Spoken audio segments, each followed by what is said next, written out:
sense. Because whatever you see, hear, smell, taste, and touch, you also know. So it's a sense which is common to all the others.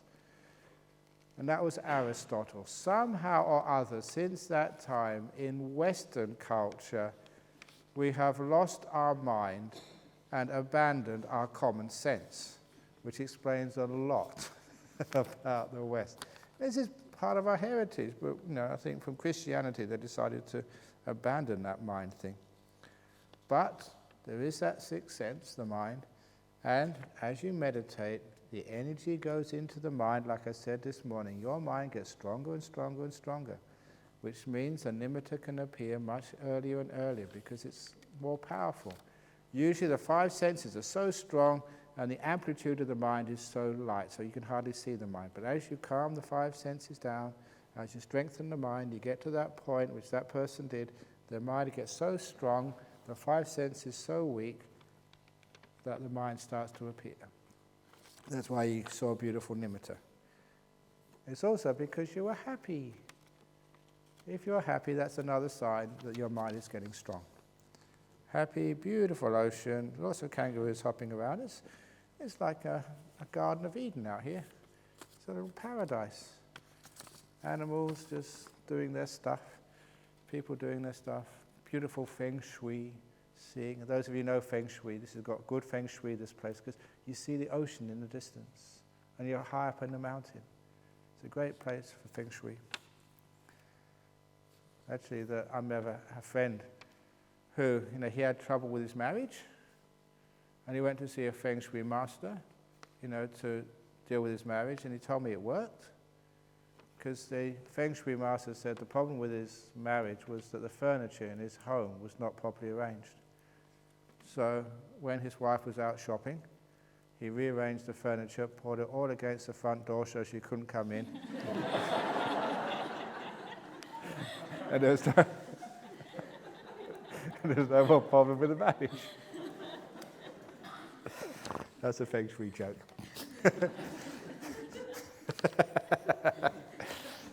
You can swip around and say for the husband if you like. How can we be kind? So that's good. What's going on is just you're getting some with the meditation. How can we be kind to stray thoughts during meditation, yet stop them from returning? Oh, this is a good question, because this is what happens. Thoughts come in the mind, and what do most of you do? Stop it. Thoughts are bad thoughts. Keep out. And what happens? More thoughts come in. And you struggle with thinking the whole retreat, the whole year. Some people struggle for their whole life, and they still can't get rid of stray thoughts. Don't you realize you must be doing something wrong if it doesn't work? And the reason is you're trying to control them. When you control, this idea of your mind being a lake, you're making more waves in the lake. Every time you do something, you're making more waves. So, thought coming in the mind, call that old karma. You can't do anything about it. Just let it be. Be kind, be peaceful, be gentle. It's just old karma. Don't make new bad karma by trying to control things and do things and get rid of things. Just welcome them. Accept them. Be kind to them. There is this story which I told a couple of people during the interviews, a classic meditation story, and it's also a classic psychology story told by the Buddha in the Jhana and jazzed up in Open the Door of Your Heart. The simile of the anger-eating monster. A long time ago, an emperor was away on some business when a terrifying, ugly, frightening, smelly monster came into his palace. And he was so frightening that the soldiers froze in terror, allowing the monster to walk unimpeded right through the palace, into the central hall, and sit on the emperor's own throne. It was a monster, not the emperor. So all the guards, the soldiers, the minister, they came to their senses. When they saw this monster sitting in the emperor's throne, what would you do if a monster came and sat in here and answered the Q&A in the evening? You'd say, get out of here. You don't belong. This is not your place. Get out. And of those few unkind words, the monster grew an inch taller, more ugly, more smelly, and the language got worse. And that made them so upset. They started threatening, picking out swords, making sort of threats, what they're going to do if he doesn't get out. But every unkind word, unkind deed, or even unkind thoughts, the monster grew an inch bigger, more frightening, more stinky, and more offensive. And this had been going on for I don't know how many hours, when the emperor came back. And in his main hall, sitting on his throne, was this terrifying, ugly, stinky monster. So smelly was his odor that even the maggots crawling on his skin threw up. They vomited, they were sick. Not even maggots could take such a smell. So, what did the emperor do? He was an emperor because he'd been to Jhana Grove and Bodhinyana Monastery and listened to Ajahn Brahm on the internet, so that's why he's wise. He knew exactly what to do. Instead of saying, get out of here, you don't belong, he said, welcome. Thank you, monster, for dropping by and having a visit. You should have come here months ago. Why did you wait so long? Has anyone got you a cup of tea yet? Or how about some cheese or some chocolate? You may be keeping 8 precepts, I don't know. What type of tea would you like? You know, we have Dilmah, what Ajahn Brahm likes, with condensed milk. Yummy. Or we could have peppermint tea. It's good for your health. And what about something to eat? And at those kind words, the monster grew an inch smaller, less ugly, less smelly, less offensive. And so all the people in the palace, they realized their mistake. They were just trying to get rid of this demon through anger and ill will. So they all started to be kind to this monster. About 4 or 5 of them, they got round one of his feet, which was huge, and gave him foot massage. Oh, have you ever had reflexology? Well, the monks give me reflexology every now and again. Just over here. That's just so nice. Have you ever had reflexology? Oh, it's just there. Oh, yeah. Oh, thank you so much, said the monster. Another person said, how about some pizza? We've got a really good pizza joint here. So they rang out for pizza. Monster size, of course. And they were just so nice to this monster. And every kind act, kind word, or kind thought, the monster grew an inch smaller. And soon the monster was down to the size when he first came in. But they never stopped with the kindness. They laid on the kindness, the compassion, the service so much that soon the monster was so tiny, one more act of kindness and the monster vanished completely away. That's how they got the monster out of the palace. And the Buddha told that story, and he called that an anger-eating demon. And what a beautiful psychological insight that was. We have so many anger-eating monsters in our life. Stray thoughts is one of them. Get out of here, you don't belong. I don't want your stray thoughts. I don't want your sleepiness. Get out of here. And what happens? The problem gets bigger, smellier, and more of a problem for you. That is not the way to deal with such things. Having told that story, now you understand why I keep on telling you. Welcome the stray thoughts. Thank you for coming to visit me. Is there anything I can do for you? Sloth and torpor, thank you for for coming to visit me. Just how much do you want you to take me to bed? Have a nice rest? Or would you rather just be sleepy here in the hall? Do you want to lean against the wall? How about on a chair and just really lean back? If you're kind to these things, they always get a little bit smaller, less of a problem. If you keep adding on the kindness, they disappear. You try that, and you'll be surprised. My goodness, the Buddha was right. And the reason is all those stray thoughts, the sloth and torpor, it's just old karma. Your job is just not to make any new bad karma. Ill will is always bad karma, always gets bad results. Get out of here, you don't belong. I don't want you, I'm better than this, I shouldn't have this happen to me, I don't want this. That's bad karma. Compassion is always good karma. You open the door of your heart to whatever's happening. Thoughts come in. Whatever thoughts you want, just come in. And then no thoughts come in. That's what happens, because you're kind. There was the time, my sort of crazy story. I was over in Thailand, my 6th range retreat, the perfect monastery. The reason why it was a perfect monastery, I was an English monk. It was in the northeast of Thailand, in the middle of a tea plantation. I had as much tea as I could drink. That was paradise for an English monk.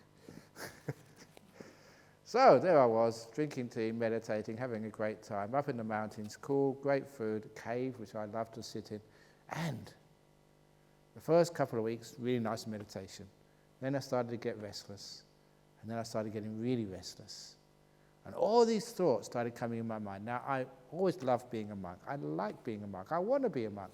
But the thoughts which came into your mind was what I describe as unmonkish thoughts. Now, the sort of thoughts which monks aren't supposed to have. Now, thoughts of your ex-girlfriends. I wonder where they are now. Are they still free? Thoughts of romance. And thoughts of even sex and fantasies and stuff. No, I was a good monk. I don't want those thoughts. Get out of here. I'm a monk. You know what happened? When I tried to throw them out, they'd come back again with force. And it was such a struggle. Now, I wanted to watch my breath. Come on, watch the breath. Come on, watch the breath. And these thoughts would come in. Get out. Let's go back to the breath. Come on. It was so tiring and frustrating. Now, you are lucky because you got someone to talk to. I was by myself in this monastery. No teacher, no one to talk to. And it just got worse and worse and worse until one day I really thought I was going to go crazy. I just couldn't stop these thoughts. They were getting stronger and stronger and stronger. But, I had enough good ideas to go into the main hall, bow to the Buddha statues, big Buddha statues, 3 times, and just say, help. And I got an idea come up straight away. And the idea was to do a deal.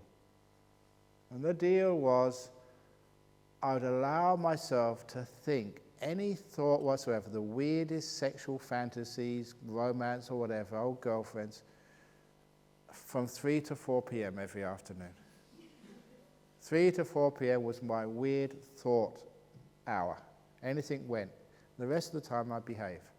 Because I thought if my mind wanted to sort of think those thoughts, okay, do it from 3 to 4. The rest of the time behave. Sounded a reasonable deal to me. But what happened was it was still as much trouble. My mind just wouldn't behave. But when it got to 3 o'clock, I had to keep the deal. And if I make a promise, I try and keep it. 3 o'clock, I went to my hut, leaned against the wall, because I was tired, I was exhausted. So, okay, I've been fighting you all day. Now, if you want to think any sexual fantasy, the weirdest fantasy, which I wouldn't even admit to a pervert, you can do it.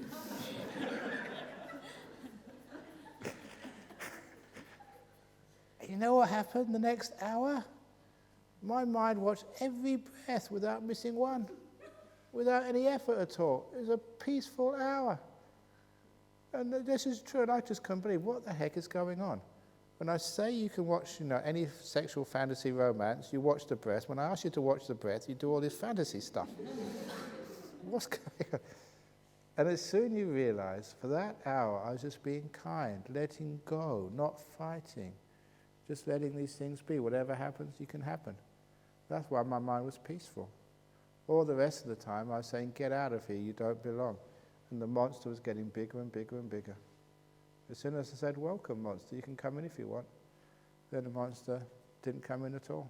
It just vanished. And that's personal experience. And you probably have experiences like that as well. So that's why the compassion, the mindfulness, the kindfulness, that's what works in meditation. So if you have stray thoughts, stray thoughts, thank you for coming to visit me. So kind of you. Anything I can do for you? With that degree of kindness and peace, the thoughts just vanish. You are actually getting to the cause of the thoughts, not the thoughts themselves. You're not just looking at the symptoms, where they come from, which is a lack of contentment. Anyway, next question. Dear Ajahn, after your 6-month retreat, how do you go about learning to talk and learn to think again? Thanks. And did you have to see a speech therapist? Now, all that memory was in there somewhere, but you just hadn't used it. So that was where I was actually using will.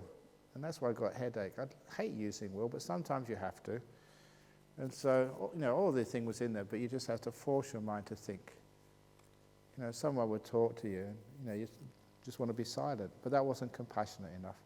They were asking you a question, and how were you? So you had to force your mind to get started again to think. And then once you thought, you could say something. So that was just, how it felt inside after that retreat. You just didn't want to talk. You were just silent. 6 months was beautiful. And so because of that, you really had to. So I remember the first talk I gave. In Nolamala, after my 6 months, everybody was really waiting to see what I would say. And they were actually very disappointed because they thought I'd be crazy. With big, wide eyes and big, long hair.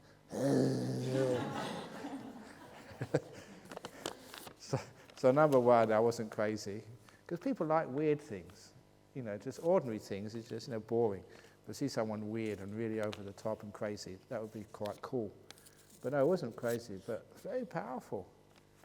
So, the power of silence for 6 months is huge. And the hut which I did my 6-month retreat in, I never found this out afterwards until the monks actually told me. They were just almost like fighting a competition for who could stay in there after I left. Because they wanted to get off on the energy. And the monk who actually, won and was allowed to stay in there afterwards, he went there to move in and he had to leave. He said he couldn't take the energy. The energy was too strong for him.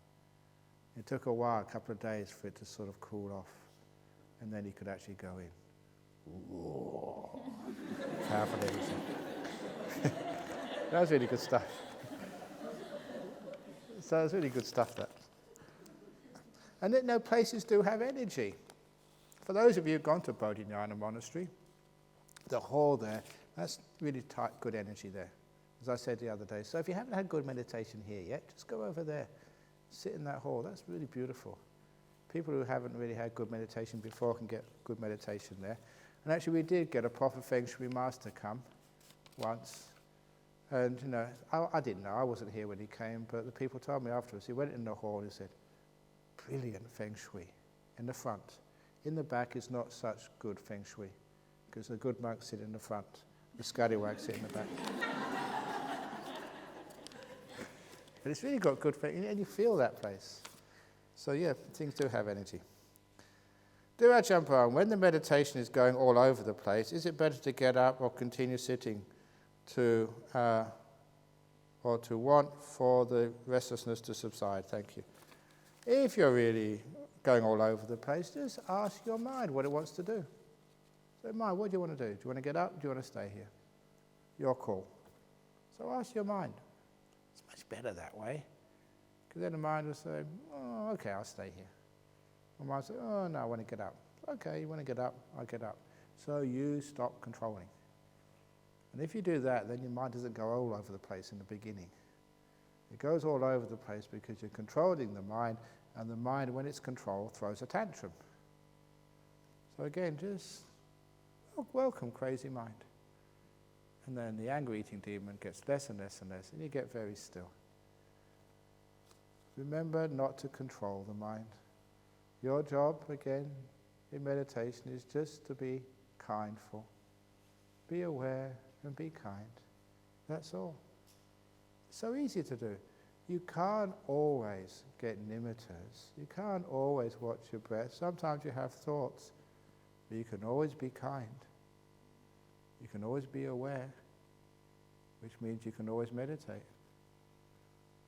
That's what meditation is.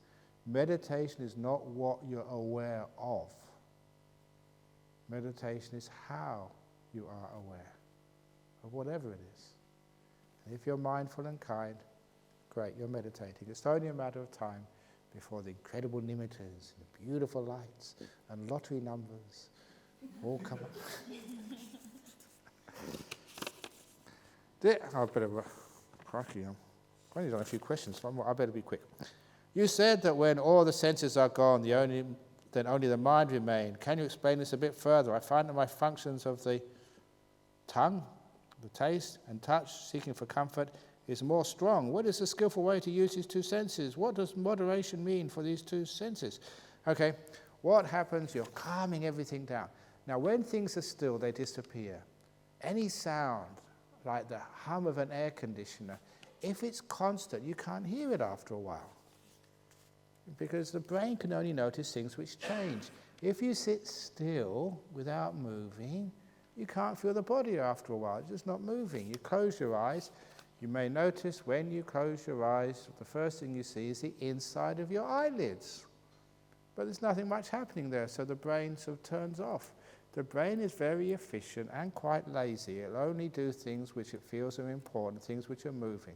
So when they are still, you close your eyes, nothing moves, sight turns off. The sense of sight is not working anymore. You sit still, the body turns off, nothing moving there.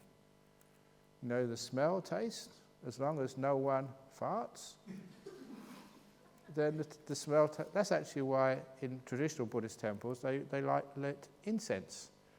Because of all the beans and stuff they ate in those days, all that chili, all that durian, you needed that incense there to keep the smell down. But people are much more hygienic these days, so they don't need incense. So as long as it's a constant smell, constant taste in the mouth, the taste of your saliva, those senses turn off very easily. The two which are very hard to turn off are sound and, again, physical feeling. That's why we try and sit in a quiet place, and remember, try and be a burglar as you come in here so you're not disturbing anybody. And physical touch, that's a difficult one to turn off. But what happens, we sit as still as we can, and then the only thing moving is the breath. You can't stop breathing, otherwise you're dead. But what you do, the breath gets so calm because you're reasonably still. You don't need so much oxygen because you're not doing very much. So the breath quite naturally gets very calm and still. And by being in the moment, in-breath and out-breath start to appear the same. When it starts to appear the same, that's when it can disappear. Because there's nothing really different between the in-breath and the out-breath. It's a constant flow, it seems. Then the breath vanishes, and with the breath vanishing, that's the last part of the body gone. And that's usually when nimitta arises. That's when you see the light. It's just letting go of the five senses, which is an important part of Buddhist meditation, which I'll tell you later on when I deal with the insights. So this is actually how you let these things go. And with moderation of the senses, that's when you do have to use them. We try not to excite them too much. That's why, we have like the 8 precepts of not wearing ornaments and not dressing up, not trying to sort of excite other people with your dress or with scents or with other things. Because when we don't excite our senses, they very easily calm down. Food has to be delicious. Sometimes I thought that, okay, let's make food sort of bland.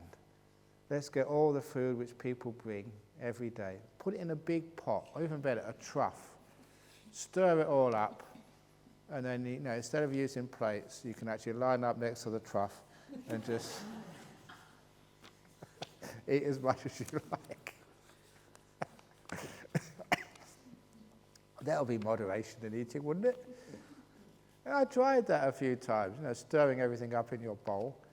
But what happens? You get indigestion. And it's nothing to do with the food. It's the fact is that when you have delicious food, saliva comes out, bile comes up, all this other stuff which is necessary to digest food only is secreted when the food is tasty. And that is why, you have to, even in monasteries, the cooks are always told to try and make the food tasty. Otherwise, you can put it in your mouth, all these digestive juices just don't get secreted, so you don't digest it. It's just, cause and effect. So even the Buddha said, yes, it's okay to have delicious food, you have to, otherwise you get indigestion. So that's one of the difficult senses. But we just eat once as monks, or once or twice, and have done with it, which means in the afternoon, in the evening, you don't have to indulge that last sense. You've had enough to eat. Is it true that fear, stress affects your body and mind, that the damage that causes is irreversible? How can we fix it? Everything is reversible. It's just like life is reversible. You just, as you get older, you lose your teeth, you lose your hair, you lose your memory, you get just like a kid again. Some of us are almost there. So it is reversible. Fear is the interesting thing about life. We are such a fear-ridden society because fear gives us a bit of a buzz sometimes. We like going to the scary movies. People, even in Indonesia, one of the words I learned in Indonesia, bahasa, was the word for ghost, handu. And I learned that word simply because people love ghost stories and they love ghost movies. And why do you love ghost movies? Because we like being scared. We like fear. That's why we go in these adventure worlds where you go in these death drops. Scare the gomayang out of you. So why do we like being afraid? It's a lot of times it's because what we're really afraid of is actually afraid of peace and stillness. Weird as human beings. But at least when we're afraid, we are there, we exist. When we are still, we disappear. So this is actually the fear of disappearing, fear of not existing, fear of not being. And this is one thing I'll tell later on in deep meditation. The deeper you go, the more you disappear. And that's scary. I'm not here anymore. I better do something to show that I still am. But the stress affects your body. Stress affects your body and mind. But it's so easy to overcome stress. You just let go. And all the stress of the day, you can feel the whole body relax. And all the stress of your life, the past and the future, you can just let the whole lot go. If you want to know how to let go of the past, let go of the past, I tell this every time when I teach a retreat. Standard psychology, you have to admit the past first of all. Bring it up. And the best way of bringing it up is to write it out on a piece of paper. All the stuff which you really keep on thinking about. Who did something to you? Or what you did to others. All the time you've been cheated, abused, let down. And what stuff, you look at the past, you think, ooh, this is terrible stuff. Write it down on a piece of paper, first of all, to acknowledge it. Bring it up. And the best piece of paper to use for this is what we call toilet paper. And write it down in brown ink. Because psychologically, that gives you the association that what you're writing down from your past is similar to the other thing which goes on toilet paper that is brown. And because you make that association, that pain, that trauma, those guilty stuff of the past is the same as the other stuff which goes on toilet paper, straight away you're telling your mind in the deepest level, this should not be kept. No one, even those who belong to Greenpeace, the World Wildlife Fund, who try and help the environmental sustainability of our world, even they do not use both sides of the toilet paper. If you've only used one side and you've got the other side, it's still fresh, still be able to be used. You don't put it in your pocket to keep for the next time you go to the toilet. Although you'd think there's a purpose for that, because then you only use half as much toilet paper. How many of you only use one side of the toilet paper? You environmental vandals. No, one side is enough. Even a small amount of brown stuff on that piece of paper, you want to throw it away. And the same with the brown stuff of your past, which you put on the toilet paper. So it makes an association. This is deserving of you throwing away, letting go. And then you take the paper to the letting go place to do the letting go ceremony, which is the toilet. You read it in the toilet once more, all the terrible stuff on brown toilet paper, which you've done, and then you put it in the bowl, and you do the letting go ceremony. You press the button, whoosh, and the toilet paper goes into the sewers, taking with it all your bad memories from the past. It actually works. That's why after these retreats, we usually have to get a plumber in to unblock the toilet. No, we don't. Our toilets are pretty good. But you can try that. It works. So that way you can let go of the past and be free. Oh, I'm not going to be finishing time today. I was told that one can achieve enlightenment in just one lifetime. How do we know how close we are? You are closer than you think. Each one of you. Who knows? It is important to visualize all chakras emanating their right color when meditating, or by keeping your mind still and thinking of nothing would do the work. Yeah, just think of nothing. Much better. This applies to visualization of white light of protection around us. Any color light will do. White light, orange light, blue light, pink light, it doesn't really matter, because the color is not important. The brightness and stability is. And if you visualize that light as protecting you, it will protect you. This is powerful stuff. Whatever you visualize it as will work. If you visualize it as healing you, it will heal you. Would it be a correct statement to make that if the mind is still, one can still shift position, cough, etc., without having to move the mind? Every time you move the body, you move the mind a little bit. So you do disturb it. So it means your mind is not totally still yet. If it really was still, you wouldn't even feel the body. So it's not totally still yet. So every time you move, you do disturb the body, but only a tiny bit. And you soon get back to the stillness you were before you coughed. But if you don't cough and try and hold it in, that when again you do the volcano cough, then you really disturb the mind, and also many other people's minds as well, which is why it's okay to move, it's okay to cough, it's okay to scratch or to sneeze. It does disturb the mind, but a tiny bit, and you soon get back to where you were before the cough. So that's why it's good to adjust the body and to move. Please explain the difference between unconditional love and metta. They seem to be very close. Indeed, they are the same.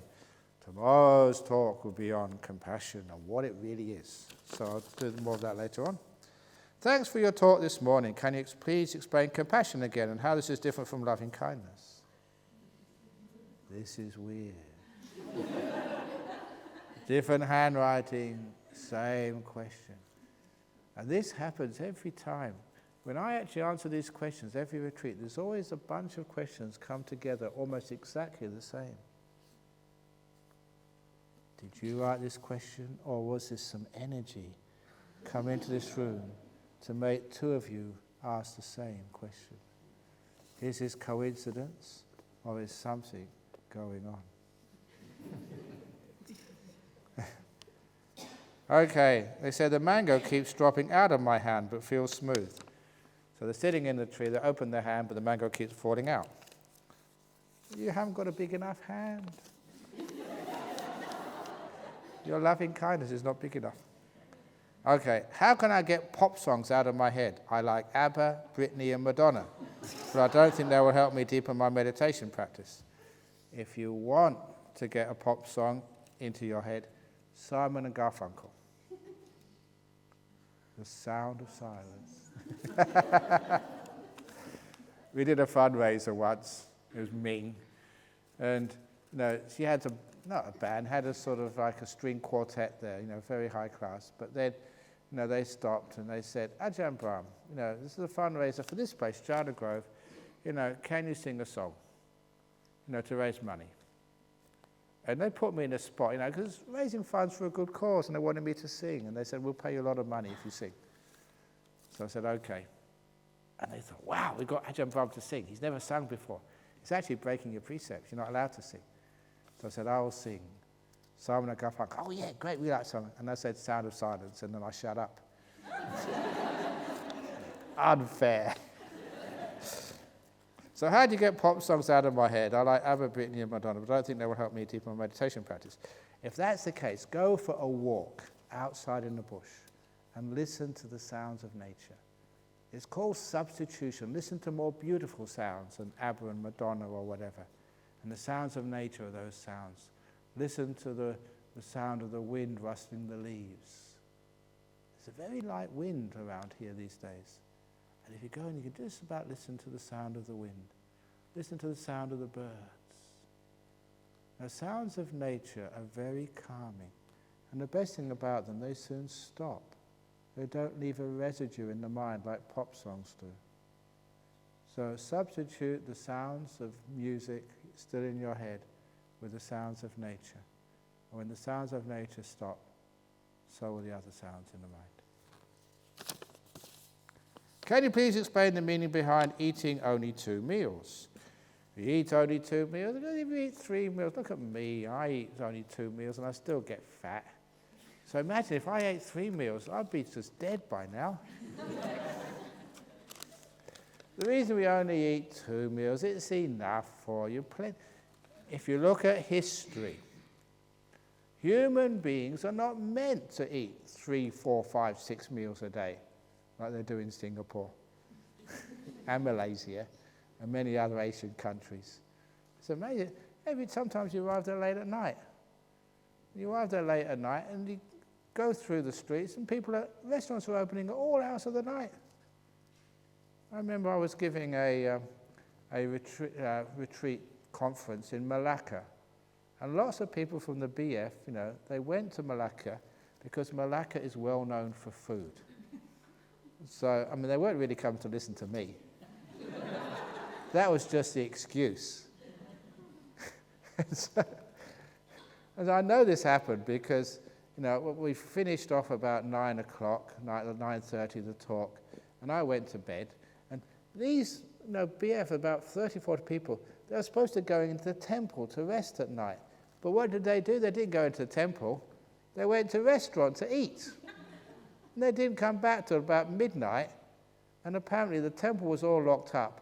And so it had these members from the Buddhist Fellowship of Singapore climbing over the monastery walls at midnight. And that's how I found out. How many times do you have to eat? But anyway, in history, we only used to eat twice a day, maybe 50, 60 years ago, morning and evening. There wasn't any lunch. We have a bit of a breakfast in the morning, and the main meal was always in the evening.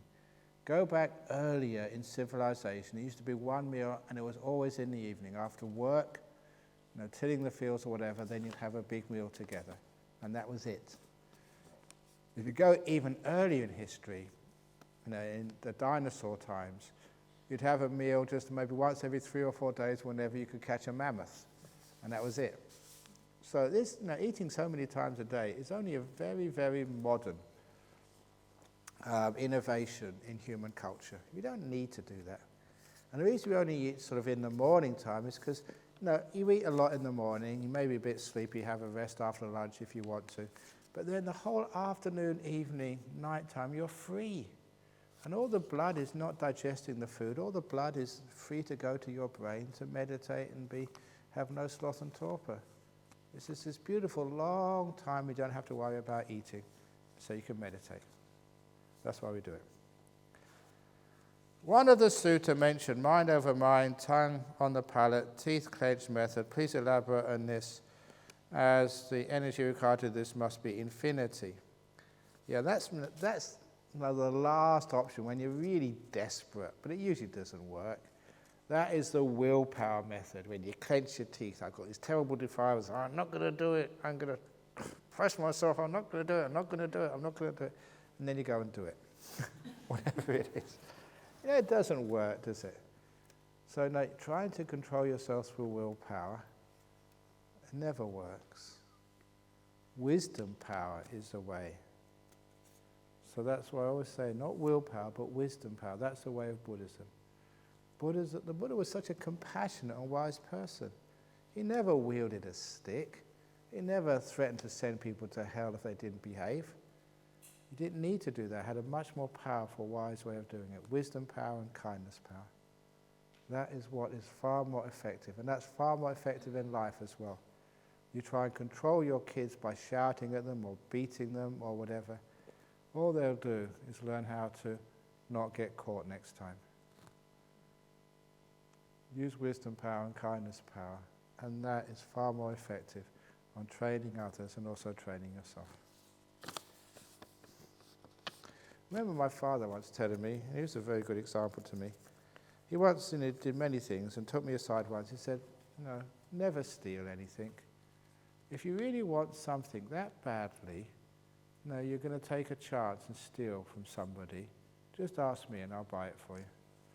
If you really need it that badly, you want to steal, then I'll get it for you. And he was such a poor man. I realized, my goodness, he really, really, really wants me to stop stealing or never steal. And he would find the money somehow or other. And if I needed it that badly, I was willing to steal, he would get it for me first.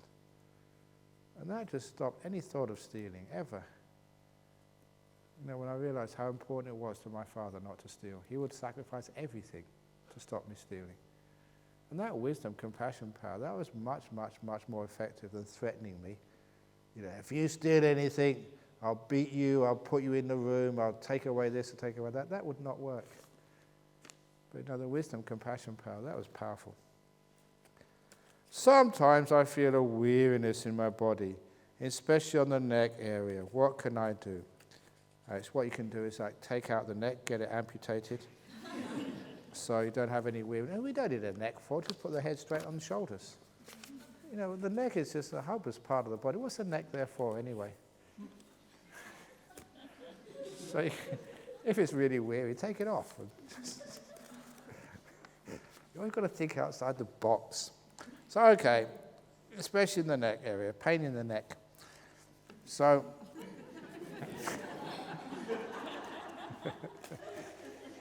I didn't say you were a pain in the neck, I say you have a pain in the neck. So, if you have a weariness, I was saying this to a person earlier, that they're getting old or a bit sick and their body is always yucky. And that's the same with my body, it's yucky. When I start meditating a lot of the time, I sit here and it's just yucky. It hasn't got the softness and the fitness of when you were young. And I'm aware of it. But what I do, I just stay with that yucky feeling. And I'm kind to it. I do kindfulness. It's so easy. I stay with this and it's not a very nice feeling. It's not an unpleasant or hurtful feeling. It's just old age. You just stay with it and you don't try and get rid of it. You just kind and open the door of your heart to it. And then it just vanishes very quickly, a minute or 2 minutes, and it's gone. The body feels nice and relaxed. Kindness gets rid of the anger-eating demons. Get out of here, I don't like you. You change your attitude, and it's really beautiful. So, welcome your weary neck. Thank you for coming to visit me. Weariness. I love you, weariness. You can stay with me for the whole life. If you welcome it in kind, it disappears. If it doesn't disappear and you complain, it's because you weren't accepting it. You're trying to get rid of it through kindness. You don't get rid of it through kindness, your kindness, and it disappears. Dear your emptiness, please advise how we can watch our breathing without influence or affecting it. Thank you. Yeah, how you watch your breathing without affecting it is through Kindfulness. Again, here we go, the same word. Because if you really are kind, you don't control anybody. I can watch you, and if I'm kind to you, I don't interfere with you. I just say, go on, very good, carry on. Whatever you're doing is great.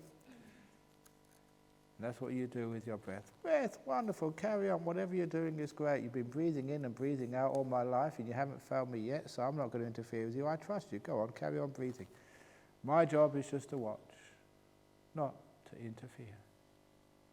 The best way of doing that is just don't even try to find the breath. Don't look for it. Just make peace, be kind, be gentle. Just do exactly as I said by opening the door, opening the lotus by kindfulness, aware and kind, and soon later just the breath appears when it's ready. You don't go looking for the breath. You don't go focusing on the tip of the blooming nose. You don't go and just say, I've got to breathe in and breathe out and count this and count that. You just do this method of just being in the present, just being mindful, being kind. You're just in the present moment. You're silent, and before you know it, the breath is there. It just comes to you. You don't go searching for it. When it comes to you, it's always peaceful. When you go looking for it, you really interfere with it, and it's never peaceful. It takes a while to relax and make it peaceful. If you allow it to come to you, it's always peaceful from the very beginning.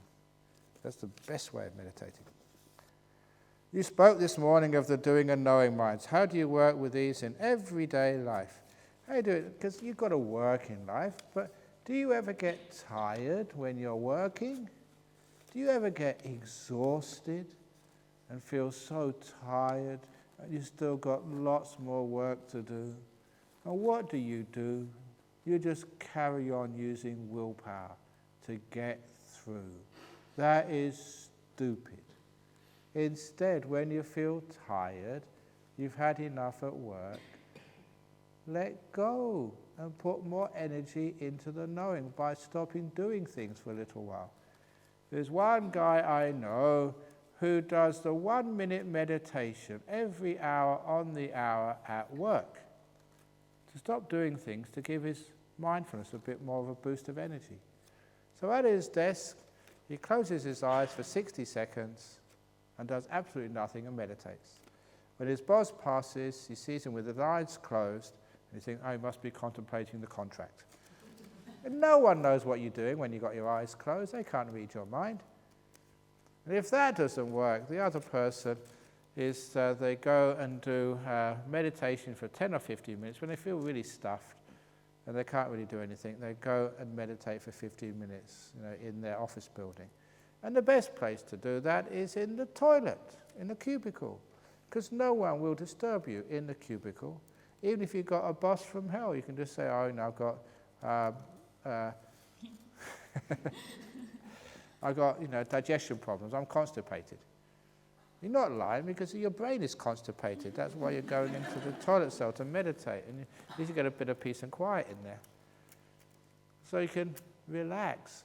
And the point is that if you let go and put some energy into mindfulness, stop doing for 15 minutes, that 15 minutes you spend away from your workstation, you make up later on with greater efficiency. You do more work in less time with greater quality. Now that's actually how you do this. I told this in Indonesia. Just before I left for Indonesia, I got a letter from my favorite rabbi in Perth. I gave a talk at the Jewish school in Perth, Carmel, just before they did their end-of-year exams, the year 12 exams for going to university. He wrote to me to say their exam results were better than ever thanks to what I said. Because I told the kids the day before you start your examinations, for goodness sake, don't study. Relax, let go. Put some energy into your knower instead of doing things. Because when you go in front of that examination, you've got to be full energy. And if you keep studying the day before, the night before, your knower will be just so dull, you won't be able to perform well. And he wrote to thank me, said it worked. And I didn't write back, but if I did, I'd say, I told you so. Last question before we go, 10 past 10. Saliva tends to accumulate in my mouth during meditation, so I need to swallow often. This disrupts my meditation. What can I do? It's a very simple answer to that. If you go to the dentist shops, you can actually get this machine which sucks the saliva out when you're meditating. And that way you don't have any problem with saliva when you're meditating. I think, Daniel, we should get one of those machines for anyone who has saliva problems. We put it to your neck. So that way you can meditate without any problem in the future. No, for goodness sake, just swallow. And don't think about it. And what happens? You swallow a few times and then it stops. And if that doesn't work, I'll get one of those machines for you. Okay, or if that doesn't work, stop drinking water. Then you've got a dry mouth, you dry up, you won't have any saliva problems. You may die, but at least you won't have any saliva problems in the future. Okay, please excuse me for going quickly through those last questions because I went a lot through the early questions. So if I didn't answer your question as thoroughly as it deserved, it's just because you haven't got good enough karma yet.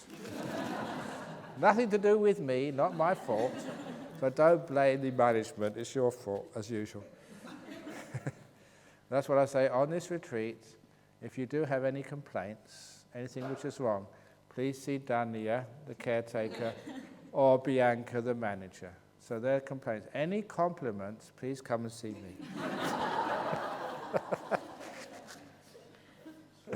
Oh, I shouldn't say that, sorry, Dania. But they got compliments all around usually. Okay, so the end of the talk this evening. 3 big you-know-whats. Sadhu, sadhu, sadhu.